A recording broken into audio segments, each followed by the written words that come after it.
الهی فدات بشه.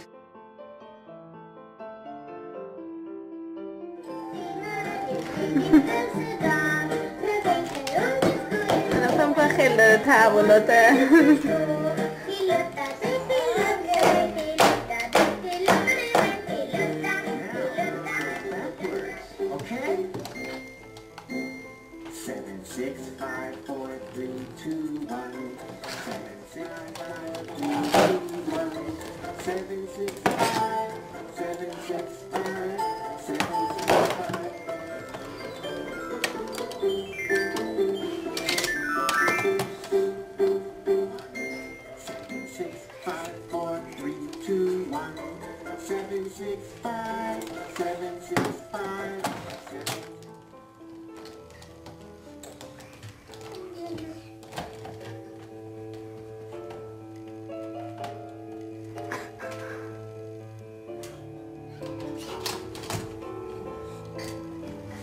چی میگی؟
Oh yeah.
مایه سیگار رو مشروع هم برسید همین حرفا که اتفاقا میتونم بگن که پس به سیگار هم اعتیاد آور به تعریف دقیق شما از مسئله اعتیاد بود لغت اعتیاد چی؟ خود لغت اعتیاد همین میتونه وارد بحث اعتیاد بشه اینکه شما مجبورید مثلا میوه بخورید شما مسواک زدید آیا اعتیاده یا نیست بنابراین کسان نمیتونن با این لغات بنابراین این کسی رو هم بگیم مریوانا ماده اعتیاد آور نیست خب بی خود میگیم آدم از این طریق با چه نتیجه آدم ها یک مریوانا مثلا میکنن اعتیاد از طریقشون چه اعتیاد اگر هروئین میکنیم ما تعریف دیگری هم برای مفهوم اعتیاد داریم حتی شما اعتیاد میتونید به تماشای اخبار برای این موضوع اونچنانی که وقتی شما انجامش دادید احساس بدید و اینکه وقتی که ازش بیرون میاد به هم میریزه رو متنا قرار بدید در شرطش تنیوزیاد در ولی مریوانا دارد مریوانا وقتی کسی 4 سال 5 سال ازش اشاره به اختلالات مغزی پیدا میکنه متعارف هر وقتی بهشون حرف رو بزنیم و تمام این آدم ها میتونن توی ماده مخدر بشن برای نگاه کنید به این ماده مخدر رو مغز اثر میذاره توی جمعه قرارش کنار تو قضا هم که میخورید ساید افکت حالا اینجا ضرورت داره اگر بخورید